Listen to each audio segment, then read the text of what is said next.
কিন্তু ভকত হ'বলৈ যাওঁতে আমি নিশ্চয় মানুহ হ'ব লাগিব, নহয় জানো প্ৰভু? এতিয়া মনলৈ এইটোৱে প্ৰশ্ন আহিছে যে আমি মনুষ্য গৰ্ভৰ পৰা জন্ম হ'লেই আমি মানুহ হ'ব পাৰিমনে? নে মানুহ হ'বলৈ আমাক, প্ৰকৃত মানুহ হ'বলৈ আমাক নিৰ্দিষ্ট গুণৰ প্ৰয়োজন হ'ব? এইটো এটা প্ৰশ্ন। আৰু দ্বিতীয় এটা প্ৰশ্ন হৈছে যে আপুনিও জানে, আমি সকলোৱে জানো, এনে এখন গাঁও নাই, এনে এভাগ নামঘৰ নাই য'ত আজিলৈকে ভাগৱত শ্ৰৱণ কীৰ্তন হোৱা নাই। কিন্তু তথাপিতো প্ৰভু এই সমাজখনত হিংসা, অত্যাচাৰ, মিছা অপবাদ এইখিনি আজিলৈকে লুপ্ত হোৱা নাই। ইয়াৰ কাৰণটো কিনো প্ৰভু? এই দুটা প্ৰশ্ন অকণমান যদি আমাক বুজাই দিয়ে। কৃষ্ণ। এতিয়া ভগৱানে আমাৰ মানুহৰ জন্ম 3 বাৰলৈকে দিয়ে বুলি শাস্ত্ৰত উল্লেখ আছে। 3 বাৰ নৰতনু দেন্ত ৰংগ কৰি তৰিব লোকত মুখে হৰি নাম স্মৰি। 3 বাৰলৈকে দয়া কৰি দিয়ে, যেনে তেনে ঈশ্বৰৰ নামটো মুখত আহক। আৰু মহাপুৰুষ শংকৰদেৱে কৈছে, এইটোৱে তুমি শেষবাৰ বুলি ভাবিবা, ভাবি ভক্তিত অৱহেলা নকৰিবা। এই গুণটো থাকিব লাগিব মানুহৰ দেই। মানে হেন জানি ভকতিত তেজিও আলাস, আউৰ কি মনুষ্য হুইবা এৰা ইটো আশ। আকৌ মানুহৰ জন্ম পাম বুলি অপেক্ষা কৰি নাথাকিবা, এইটোৱে শেষবাৰ বুলি তুমি ঈশ্বৰত ভক্তি কৰিবলৈ ওলাই আহিবা। 3 বাৰ যে পায় তাৰ বহুত উদাহৰণ আছে। যেনে জ্বৰ ভৰতে 3 বাৰ পাইছে। আমাৰ বৈকুণ্ঠৰ মানে যি দুৱৰী জয় বিজয়ে 3 জন্ম পাইছে। আমাৰ নাৰদে 3 জন্ম পাইছে। এনেকুৱা তেনেকুৱা বহুত উদাহৰণ আছে যে 3 বাৰলৈকে যে নৰদেহা পায়, এই কথাটো উল্লেখ আছে। গতিকে আমি নৰদেহা পালেই নহ'ব, মানুহৰ জন্ম পাই যিখিনি কৰণীয় এইখিনি আমি আজিৰ দৰে সাধুৰ সংগলৈ আহি শাস্ত্ৰ উপদেশৰ দ্বাৰা আমি মানিব লাগিব। তেতিয়াহে আমাৰ মানুহ জন্ম ধৰাৰ সাৰ্থকতা হ'ব। যদি মানুহৰ জন্ম পাই এই কথাৰ পৰা আপুনি নিজক আঁতৰাই ৰাখে, যদি ঈশ্বৰৰ কথা শুনিবলৈ নাহে, ঈশ্বৰৰ প্ৰতি গুৰুত্ব নাই, তেতিয়া আমাৰ জীৱটোক ক'লৈ লৈ যাব? মাধৱদেৱে লিখিছে, মনুষ্যৰ জন্ম পাই হৰি নভজিলা, অৱশ্যে হুইবা ভাই তীৰ্ণ তৰু শিলা। আমি আকৌ তৰু তীৰ্ণ শিলা হ'ব লাগিব। আপুনি মানুহৰ জন্ম পাই যদি এই জন্মত কাৰোবাৰ দোকানৰ পৰা ধাৰ আনি পেলাই, কাৰোবাৰ বিপদত পৰি ধাৰলৈ আনি পেলাই যদি ধাৰটো পৰিশোধ নকৰাকৈ গুচি যায়, তেতিয়া আপুনি বাচি যাব নোৱাৰিব, আপুনি আকৌ আহিব লাগিব। ভগৱানৰ সংবিধানত লিখা আছে, ইমান টকাৰ পৰা ইমান টকা ধাৰ খাই গ'লে মেকুৰী হৈ নিগনি মাৰি ধাৰ খুজিবলৈ আহিব লাগিব। ইমান টকাৰ পৰা ইমান টকা ধাৰ খাই গ'লে কুকুৰ হৈ চুৰ খেদি ধাৰ খুজিবলৈ আহিব লাগিব। ইমান টকাৰ পৰা ইমান টকা ধাৰ খাই গ'লে আপোনাৰ গাই গৰু হৈ পোৱালি দি গাখীৰ দি ধাৰ খুজিবলৈ আহিব লাগিব। ইমান টকাৰ পৰা ইমান টকা ধাৰ খাই গ'লে পৰ ঘৰত কৰ্মচাৰী হিচাপে কাম কৰি ধাৰ খুজিবলৈ আহিব লাগিব। এয়া কৰ্মৰ ফল, মনত ৰাখিব কথাটো। চবৰে ঘৰত কুকুৰ মেকুৰী নাথাকে, চবৰে ঘৰত চাকৰ নাথাকে, যদি পূৰ্বজন্মত আপোনাৰ লগত ঋণগ্ৰস্ত হৈ থকা নাই। সেইকাৰণে আমাৰ অসমীয়াত এটা আপ্তবাণী আছে, কত পুণ্য ফলে পায় তামোলনি বাৰী, কত পুণ্যৰ ফলে পায় পুত্ৰৱতী নাৰী, কত পুণ্যৰ ফলে ভাতক ভাতে খায়, কত পুণ্যৰ ফলে পৰে পৰক বাই। গতিকে আমি কৰ্মদোষত চক্ৰ ঘূৰি থাকিব লাগিব। আমাৰ জীৱৰ মৃত্যু নাই, জীৱৰ কি আছে? ভ্ৰমণ আছে, গতি আছে। গতিকে চক্ৰবত পৰিৱৰ্তনতে দুখানিছ সুখানিছ, সুখ দুখৰ গতি কৰি থাকিব লাগিব। আজি আমি ইয়াত আহিছোঁ, মই অলপ আগতে কৈছোঁ, আমাৰ লক্ষ্য আৰু উদ্দেশ্যটো আজি ভাগৱত শুনা। শুনিবলৈ আহোঁতেই পুণ্য হয়, আকৌ কেনেকৈ শুনিব লাগে তাকো আমি আলোচনা কৰিছোঁ। কিন্তু এই কথাবিলাক যদি আমি উপলব্ধি নকৰোঁ, তেতিয়াহ'লে আমি আজি ভাগৱত শুনি যিটো পুণ্য পাব লাগে তাৰ পৰা হয়তো বঞ্চিতও হ'ব পাৰোঁ। ইয়ালৈ অহা মানে 100% পুণ্য পায়, কিন্তু আমি সেই 100% পুণ্যৰ কাৰণে যিটো ভাগৱতৰ দৰ্শন আমি মানিছোঁনে নাই, আমি একান্ত মনে শ্ৰৱণ কৰিছোঁনে নাই, গুৰুত্ব দিছোঁনে নাই, উপলব্ধি কৰিছোঁনে নাই, যে ভাগৱত পঢ়িলেই যে জীৱই গতি পাব নহ'ব, যেতিয়ালৈকে উপলব্ধি নকৰিব। ভাগৱতৰ প্ৰতিটো কথা উপলব্ধি কৰিব লাগিব, উপলব্ধিহে সংস্কাৰ আনে। আপুনি কোৱাৰ দৰে অসমত এনেকুৱা নামঘৰ নাই, এনেকুৱা গৃহ নাই যাৰ ঘৰত কীৰ্তন, দশম, ঘোষাৰ, ৰত্নাৱলী, গীতা ভাগৱত পঢ়া নাই। অথচ আমাৰ ঈৰ্ষা, হিংসা, কুৰ্চুট কপটবিলাক আমাৰ আঁতৰ হোৱা নাই। কিয়? তেওঁ পঢ়িব লাগে কাৰণেহে পঢ়িছে, শুনিব লাগে কাৰণেহে শুনিছে, কিন্তু উপলব্ধি কৰা নাই। ভগৱানে কৈছে, যত দেখা ভূত প্ৰাণী সবাহাকে বিষ্ণু মানি, হিংসা এৰি কৰা উপকাৰ। মই চবতে আছোঁ দেই, কুকুৰ চিগাৰল গদৰ ভৰু আত্মাৰাম জানিয়া সবাকো পৰি কৰিবা প্ৰণাম। দেহটোহে কুকুৰ মেকুৰী গাহৰি, কৰ্মদোষতহে কুকুৰ মেকুৰী হৈ আছে, তাত তোমালোকৰ হাত নাই। গতিকে পাৰিলে উপকাৰ কৰিবা, হিংসা নকৰিবা। যদি আপুনি হিংসা কৰিছে তেতিয়াহ'লে আপুনি তাৰ ফল ভোগ কৰিব লাগিব। না ভুক্তং ক্ষতে কৰ্ম কল্প কৌটিশ্বৰতে অপি অৱশ্যমেব ভুক্ত ইবম কিতঃ কৰ্ম শুভাশুভম। কৰ্মৰ দুটা ভাগ আপুনি ভোগ কৰিব লাগিব। যিটো কথা নজনাৰ কাৰণে ধৃতৰাষ্ট্ৰই কৃষ্ণক প্ৰশ্ন কৰিছিল, বোপা কৃষ্ণ, মই 100 জন্মত কোনো পাপ কাম কৰা মনা নাই, তথাপিতো মই এই জন্মত অন্ধ হৈ জন্ম ল'ব লগা হ'ল আৰু মোৰ জীৱন্ততে 100টা পুত্ৰৰ মৃত্যুৰ যান্ত্ৰণা শুনিব লগা হ'ল। ইয়াৰ কাৰণ কি? কৃষ্ণই হাঁহি পেলাই কৈছে, পেহাদেউ তুমি 100 জন্মলৈকে ক'ব পাৰা বোলে, হয়, আদ্যৱধি আগৰ জন্মটো বোলে সেইটো নোৱাৰোঁ। তাৰমানে আমাৰ পুণ্যৰ এটা পৰিসীমা আছে, আমি এটা নিৰ্দিষ্ট পৰিসীমালৈকেহে আমাৰ জাতিস্মৰ শক্তিয়ে ঢুকি পায়, তাতকৈ নাপায়। গতিকে ধৃতৰাষ্ট্ৰৰ পুণ্যৰ ফলত 100 জন্মলৈকে ক'ব পৰা শক্তি আছিল, কিন্তু তাৰ ওপৰৰ জন্মটো নোৱাৰে। তেতিয়া কৃষ্ণই কৈছিল, তুমি 100 জন্মৰ পূৰ্বতো ৰজা আছিলা, এদিন মৃগয়া কৰিবৰ কাৰণে তুমি সৈন্য সামন্ত লৈ এখন অৰণ্যত প্ৰৱেশ কৰিলা। প্ৰৱেশ কৰাৰ লগে লগে তোমাৰ চকুৰ আগত এটা নুদুকা পহু দেখা পালা। পহুটো দেখাৰ লগে লগে তোমাৰ লোলুপ দৃষ্টি ইমান বাঢ়ি গ'ল, সৈন্য সামন্তলৈ অপেক্ষা নকৰি নিজে ধনুত গুণ দি তোনৰ পৰা শৰ উলিয়াই লৈ পহুটো শৰবিদ্ধ কৰিবৰ কাৰণে খেদি নিলা। পহুটোৱে উমান পাই নিজৰ জীৱন বচাবৰ কাৰণে বিদ্যুৎ বেগেৰে অৰণ্যৰ মাজলৈ দৌৰ মাৰিলে। তুমি পিছে পিছে খেদি নিলা। খেদি খেদি নি অতব্য অৰণ্যৰ মাজমজিয়াত প্ৰৱেশ কৰিলা। শীতকাল আছিল, বেলি ডুবিল, অন্ধকাৰ হ'ল। তুমি পহু মাৰিব নোৱাৰিলা, বাটপথো হেৰুৱালা, লগৰ সৈন্য সামন্ত বহুত দূৰতে এৰি থৈ আহিলা। অৱশেষত উপায়ন্তৰ হৈ সন্মুখতে এজোপা বৰগছ দেখি তাৰ তলতে গৈ কঁপি কঁপি বহিলা। তুমি যিজোপা বৰগছৰ তলত কঁপি কঁপি বহিলা, তাত এহাল কপৌচৰাই পোৱালিসহ বাস কৰিছিল। তোমাৰ কঁপি থকা অৱস্থাটো দেখি কপৌজনীয়ে কপৌটোক কৈছিল, হে ৰাজস্বামী, আমাৰ গৃহৰ তলত যিজন অতিথি কঁপি কঁপি বহি আছে সেইজন আমাৰ দেশৰ ৰজা আৰু আমি তেওঁৰেই প্ৰজা। দৈবাত তেওঁ আজি আহি আমাৰ গৃহত অতিথি ৰূপে দেখা দিছে আৰু বৰ্তমান তেওঁ জাৰত কম্পমান হৈ আছে। তুমি অনতি পলমে তেওঁক অকণমান জুইৰ ব্যৱস্থা দিয়া। ভাৰ্যাৰ আহ্বান শুনি কপৌটো উৰা মাৰি গৈ পাহাৰৰ দাঁতিত গছে গছে ঘঁহনি খাই জুই লগা অৰ্ধদগ্ধ অগ্নিৰ টুকুৰা এটা আনি তোমাৰ সন্মুখত পেলাই দিলে। জুইকণ পোৱাৰ লগে লগে তুমি আনন্দ মনেৰে শুকান জাবৰ জোঁথৰবোৰে দপ দপকৈ জুই ফুৱালা, যাৰ নিবাৰণ হ'ল। কিন্তু গোটেই দিনটো যে পহুৰ পিছত দৌৰি ফুৰিছিলা, ভোক অনুভৱ হ'ল। তোমাৰ ভোক অনুভৱ হোৱা দেখি কপৌজনীয়ে পুনৰ কপৌটোক ক'লে, স্বামী, তুমি অতিথিৰ এটা সৎকাৰ কৰিলা, কিন্তু বৰ্তমান তেওঁ ভোকত আতুৰ হৈ আছে, অনতি পলমে তেওঁক এটা ফল মূলৰ যোগান ধৰা। তেতিয়া কপৌটোৱে ক'লে, হে ভাৰ্যা, ইমান মধ্যম ৰাতি, অন্ধকাৰ ৰাতি, মই কোনোপধ্যে তেওঁক ফল মূলৰ যোগান ধৰিব নোৱাৰোঁ। তেতিয়া ভাৰ্যাই ক'লে, তেনেহ'লে স্বামী, তুমি এই পোৱালিকেইটা তত্বাৱধান ল'বা, মই নিজৰ প্ৰাণ বিসৰ্জন দি হ'লেও অতিথিৰ সৎকাৰ কৰোঁ। এইবুলি মৃত্যুৰ ফালে আগবাঢ়ি যাওঁতে কপৌটোৱে বাধা দি ক'লে, ৰ'বা ৰ'বা ভাৰ্যা, পৃথিৱীত যদি আটাইতকৈ ডাঙৰ বস্তু আছে পুত্ৰৰ প্ৰতি মাতৃৰ স্নেহ, পুত্ৰ স্নেহত আপ্লুত হৈ এগৰাকী মাতৃ হিচাপে তুমি ল'ৰা ছোৱালীকেইটা যিমান তত্বাৱধান ল'বা, মই পিতৃ হিচাপে তত্বাৱধানৰ অভাৱত যদি কোনো পুত্ৰ মৃত্যুমুখত পৰিব লগা হয়, তাৰ দুখৰ ভাগী মই হ'ম। তুমিয়েই এই দায়িত্ব পুনৰ বহন কৰা আৰু তোমাৰ কথা ৰাখি মই নিজৰ প্ৰাণ বিসৰ্জন দি অতিথি সৎকাৰ কৰোঁ। এইবুলি পেহাদেউ তুমি ফুৱাই থকা জুইকুৰাত মধ্যম ৰাতি কপৌটো জাপ মাৰি পৰি দিলে। তুমি থাপ মাৰি দৌৰকাত ধৰি উঠাই আনি মনতে ভাবিলা, ইমান মধ্যম ৰাতি যেতিয়া এটা কপৌচৰাই পৰিছে, ইয়াত নিশ্চয় আৰু বহুত কপৌচৰাই আছে। তোমাৰ বিয়াত সুলভ মনোভাৱটো পুনৰ জাগ্ৰত হ'ল আৰু মনতে ভাবিলা, ইয়াক এৰি দিলে পলাব। তোনৰ পৰা এডাল শৰ উলিয়াই লৈ জুইকুৰাৰ কাষত দুইটা চকু খালি মাটিত শীত হ'লা আৰু গছত আৰোহণ কৰিলা। তোমাৰ আৰোহণ কৰা দেখি কপৌজনী উৰা মাৰি পলাল আৰু তাত গৈ দেখিলা 100টা পোৱালি আছে। 100টা পোৱালি নমাই লৈ আনিলা। আনি সেই পিতৃৰ জীৱন্ত অৱস্থাত তুমি সেই কুৰা জুইতে এটা এটাকৈ পুৰি উদষ্ট কৰিলা আৰু অৱশেষত সেই পিতৃকো সেই কুৰা জুইতে পুৰি উদষ্ট কৰিলা।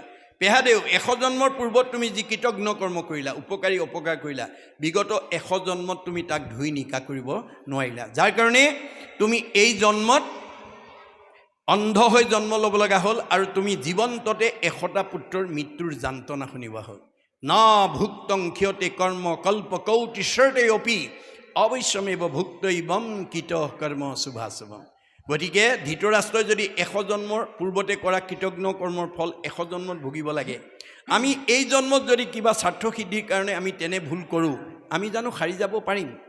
এয়া হৈছে কৰ্মফল।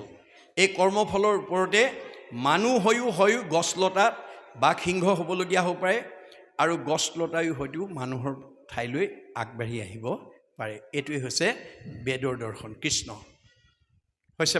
পৰৱৰ্তী পদৰ যোগেদি ৰুক্মিণীয়ে লিখি পঠিওৱা চিঠিখনৰ যোগেদি ভগৱন্তক কেনেধৰণে কথাখিনি বুজাই দিছে আমি তাৰ ওপৰত আলোচনা কৰিম। এতিয়া কৈছে যে যেই মই জন্মে জন্মে তোমাকো আৰাধি আছোঁ ভকতি কৰিয়া একচিত্তে। মই যদি জন্মে জন্মে তোমাক একান্ত চিত্তে ভক্তি কৰি আছোঁ, কৰি মহা যজ্ঞদান হোমব্ৰত তীৰ্থস্নান দেৱদ্বিজ পুঁজি বিধিৱতে। যাক যেনেকৈ সেৱা পূজা কৰিব লাগে তেনেকৈয়ে মই তোমাক পাবৰ কাৰণে কাৰ্যকৰী কৰি আহিছোঁ। তেবে আহি প্ৰভু হৰি মোহৰ হাতত ধৰি হৰি নিয়া কমল নয়নে। গতিকে তুমি আহি মোৰ হাতত ধৰি মোক হৰণ কৰি লৈ যোৱা।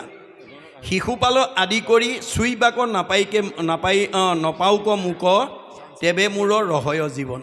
শিশুপালৰ দৰে যাতে হীন চৰিত্ৰৰ ৰজাই যাতে মোক চুব নোৱাৰে তাৰ প্ৰতি মোক তুমি কৃপা কৰিব লাগিব বা তুমি মোক ৰক্ষা কৰিব লাগিব। যোনো বোলা বন্ধুগণে শিশুপালক এশেক দেও, মই কি কৰিব এবে যায়। আৰু যদি তুমি কোৱা যে তোমাক যেতিয়া নিজৰ ককাই ভাই বন্ধুবৰ্গই শিশুপাললৈ দিবৰ কাৰণে সিদ্ধান্ত লৈছে, মই গৈ কি কৰিম, এই বুলি যদি তুমি ক'ব খোজা, শুনা তাৰ কহোঁ কথা মোক যেবে আছে বেঠা। তেতিয়াহ'লে মই কওঁ শুনা, তোমাৰ যদি মোৰ প্ৰতি মৰম আছে, ঝান্তে কৰি আশা জদুৰাই, তুমি সোনকালে মোৰ ইয়ালৈকে আহা। বিবাহক লাগি প্ৰভু আৰু 2 দিন আছে, অলক্ষিতে আহা একেশ্বৰে।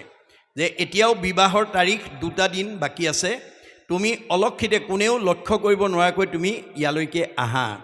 চতুৰংগ সেনা সাজি পাছত আশুক লৰি লাগিবেক দুৰ্ঘোৰ সমৰ। আৰু পাছত চতুৰ্বৰ্গ সেনা তোমাৰ আহিব, হয়তো এই কাৰ্যত তোমাৰ যুদ্ধৰ সন্মুখীন হ'বলগীয়া হ'ব পাৰে। নামত অজিত তুমি লীলায়ে জিনিবা স্বামী, দৈত্য জৰাখণ্ড আদি কৰি। তুমি অজিত, তুমি 3 কালৰে অজিত, গতিকে তোমাক কোনেও জিনিব নোৱাৰে। গতিকে তুমি লীলা কৰি জৰাখণ্ড আদি মহান মহান ৰজাবিলাকক তুমি জয় কৰিব পাৰিবা। মৰ দিয়া সবাকো বল ৰাক্ষস বিবাহ মোক, বিয়া কৰি নিয়া প্ৰাণহৰি। গতিকে সকলো ৰজাক পৰাভূত কৰি মোক তুমি হৰণ কৰি লৈ যোৱা। আমাৰ প্ৰাচীন হিন্দু শাস্ত্ৰত 8 প্ৰকাৰ বিবাহৰ কথা আছে। এতিয়া এই ৰুক্মিণীয়ে ৰাক্ষস বিবাহৰ জৰিয়তে নিয়াৰ কাৰণে আহ্বান জনাইছে। আমাৰ 8 প্ৰকাৰ বিবাহ কি কি আছিল? ব্ৰাহ্ম বিবাহ, দৈব্য বিবাহ, আৰ্য বিবাহ, প্ৰাজাপাত্য বিবাহ, গান্ধৰ্ব বিবাহ, আসুৰ বিবাহ, ৰাক্ষস বিবাহ আৰু পৈশাচ বিবাহ।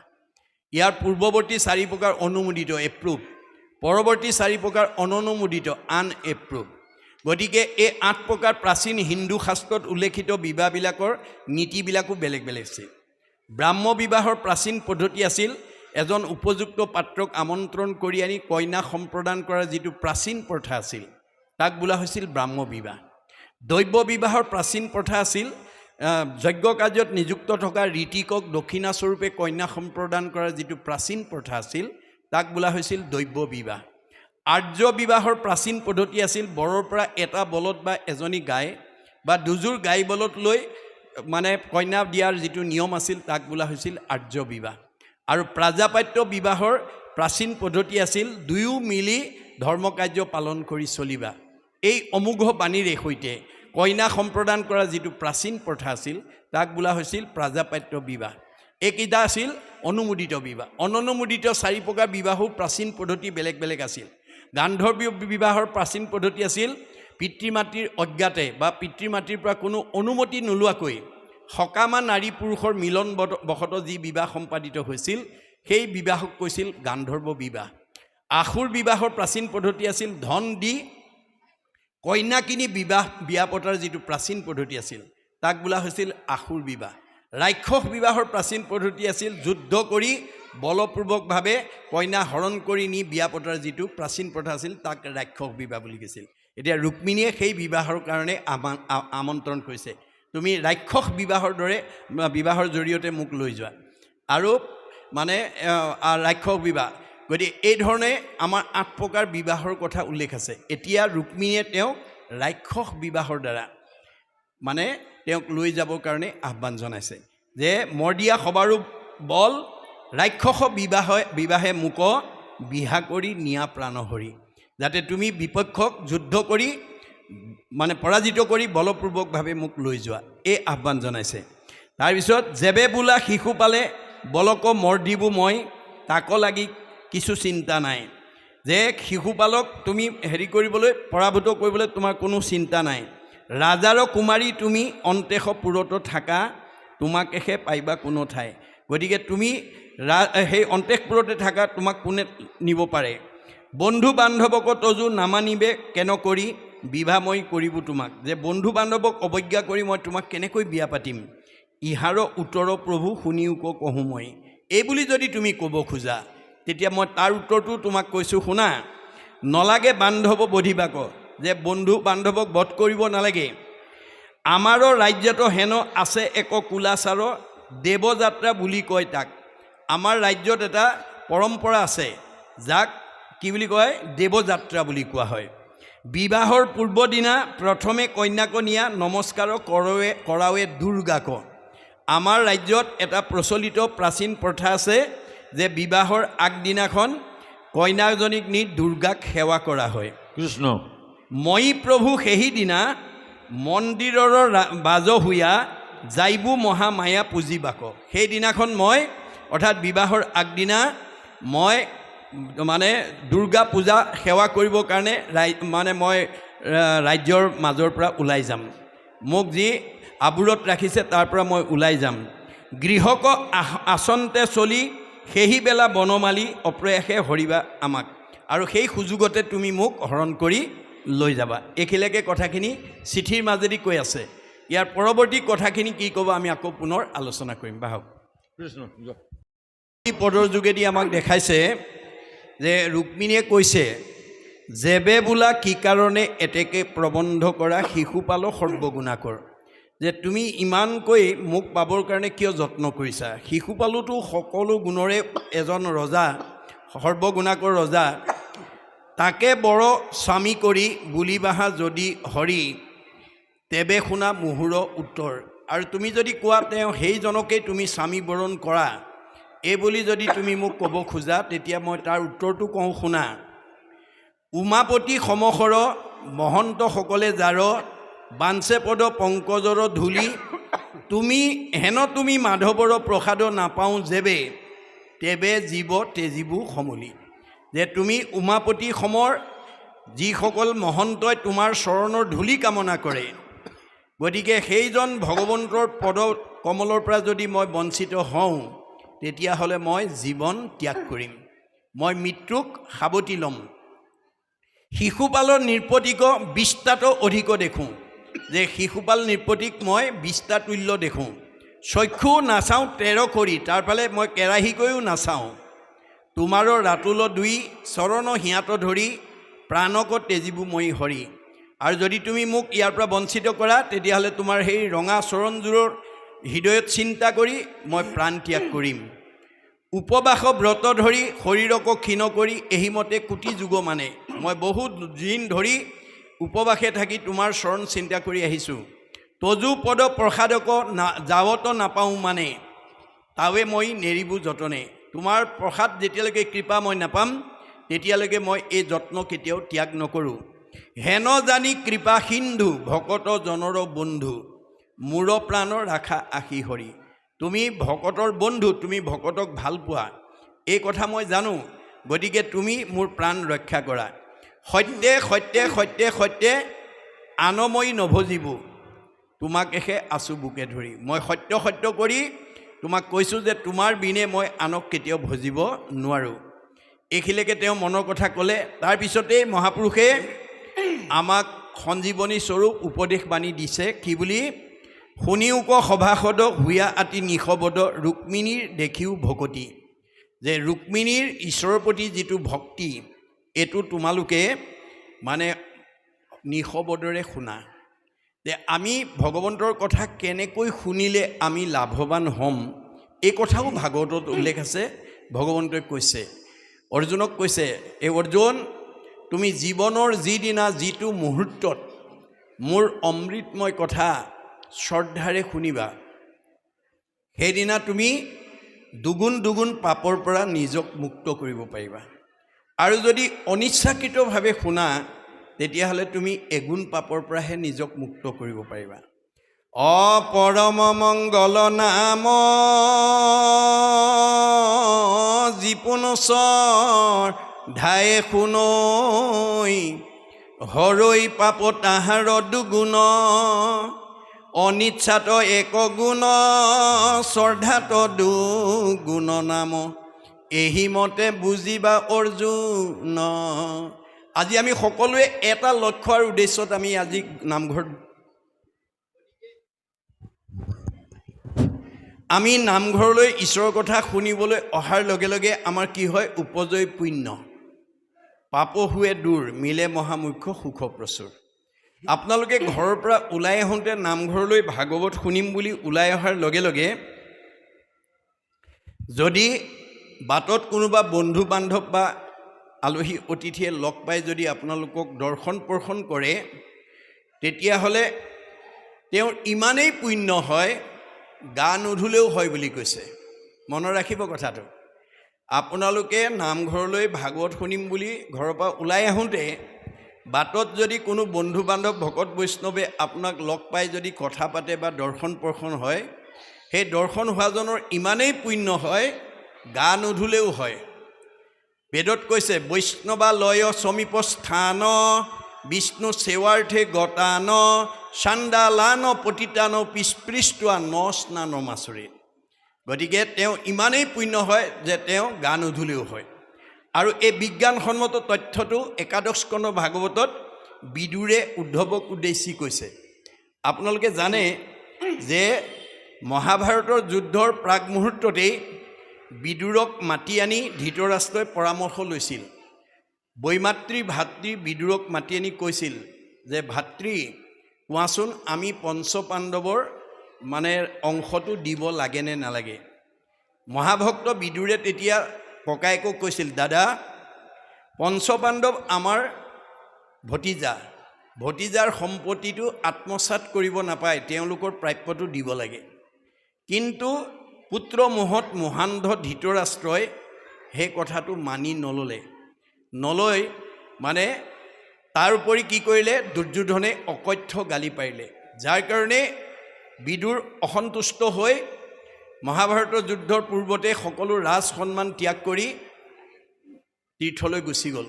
প্ৰায় 14 বছৰ কাল তীৰ্থ পৰ্যটন কৰি গৃহ অভিমুখে, অৰ্থাৎ মহাভাৰতৰ যুদ্ধৰ শেষ কৰি কৌৰৱক নিধন কৰি পাণ্ডৱক যুধিষ্ঠিৰক ৰজা পাতি কৃষ্ণ যেতিয়া বৈকুণ্ঠলৈ গমন কৰিলে, তেতিয়া উদ্ধৱে তেওঁৰ খৰমজোৰকে মূৰত লৈ উচুপি কান্দি আহি আছে। সিফালৰ পৰা বিদুৰে গৃহ অভিমুখে আহি আছে। যমুনা নদীৰ পাৰতে দুয়োজনৰ মাজত দেখা দেখি হ'ল। আৰু বিদুৰে উদ্ধৱৰ মূৰত কৃষ্ণৰ খৰম আৰু বিষাদিত মন দেখি বুজি পাইছিল যে কৃষ্ণ আৰু পৃথিৱীত নাই। তেতিয়া তেওঁ উদ্ধৱক উদ্দেশ্যি কৈছিল, উদ্ধৱ, তুমি মহাভাগ্যৱান, তুমি প্ৰয়াণৰ সময়ত কৃষ্ণক দৰ্শন কৰিলা, পৰ্শন কৰিলা, সংলাপ কৰিলা। মই দুৰ্ভগীয়া, মই সেই সুযোগ নাপালোঁ। কিন্তু ভগৱানে মোক এটা সুযোগ দিছে। তুমি যিহেতু কৃষ্ণক দৰ্শন পৰ্শন সংলাপ কৰি আহিলা, তোমাক চুলেও মই সমান পুণ্যভাগী হ'ম। কৃষ্ণপদ পৰশীয়া আশী আছা বাপ, তোকচুই হওঁ মই পৰম নিষ্পাপ। ঐ বন্ধু উদ্ধৱ সাৱতি ধৰ মোক, শুনি দশগুণে উধাই উদ্ধৱৰ সুখ।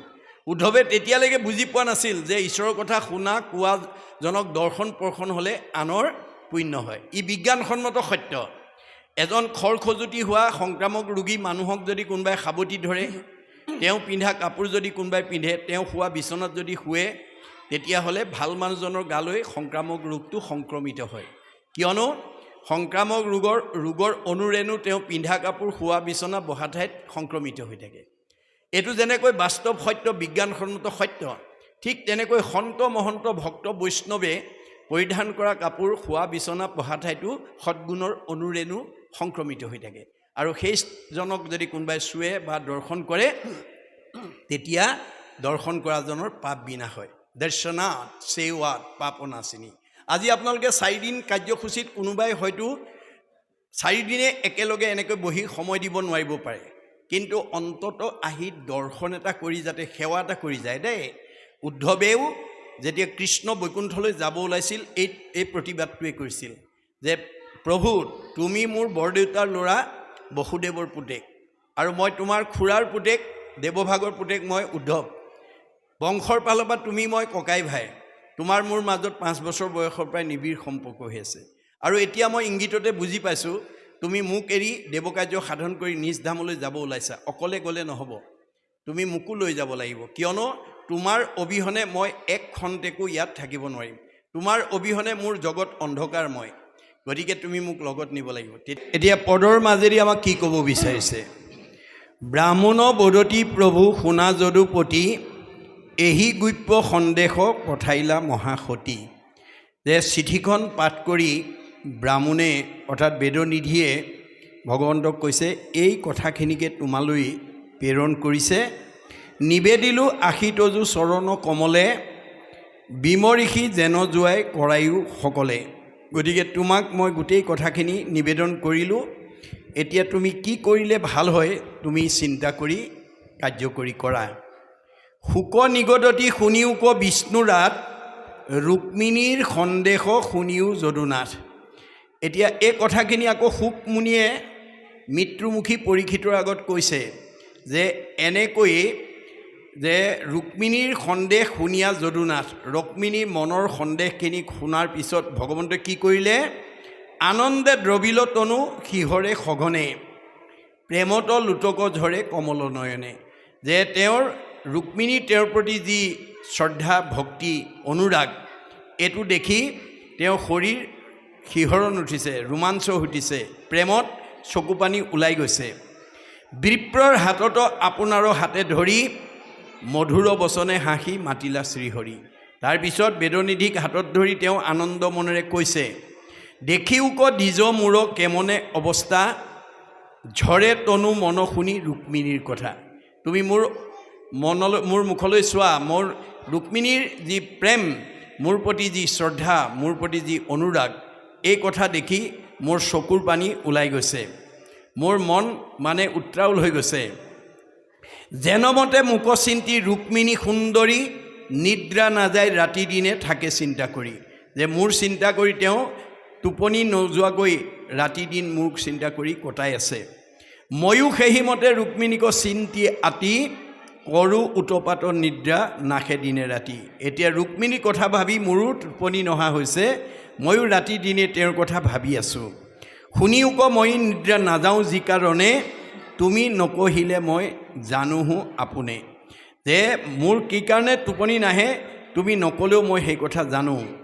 মুক বৰি আচন্তে ৰুক্মিণী বৰ নাৰী যে তেওঁ মনেৰে মোক স্বামী বৰণ কৰি আছে প্ৰাণ জানতে আনক নভজে মোক এৰি দৰকাৰ হ'লে তেওঁ প্ৰাণ ত্যাগ কৰিব তথাপিও মোৰ বাদে আনক তেওঁ ভজনা নকৰে পিতৃ মাতৃগণেও মুহুক দিবে প্ৰতি জ্ঞাতি মিত্ৰ আনিয়া লৈলেক অনুমতি যে পিতৃ মাতৃয়েও মোক দিবৰ কাৰণে বংশ পৰিয়ালক মাতি আনি অনুমতি ল'লে ৰুক্ম নামে পাপিষ্ঠেহে বান্ধিলেক মোক শিশুপালে নিব খোজে মুহুৰ ভাৰ্যাক যে তেওঁৰ পুত্ৰ ৰুক্ম নামৰ বীৰজনে ইয়াত বিৰোধিতা কৰিছে আৰু শিশুপাললৈ মোৰ ভাৰ্যাক দিয়াৰ মনস্থ কৰিছে ঊৰ্ধ্ববাহু কৰি হেৰা কৰোঁ অংগীকাৰ জীৱা ৰাজাগণ আশী সখা হৱে তাৰ যে মই অংগীকাৰ কৰি কৈছোঁ যে কোনোবা ৰজাই যদি শিশুপালৰ পক্ষ লয় সবাকে উপেক্ষী হৰি আনিব ৰুক্মিণী সকলো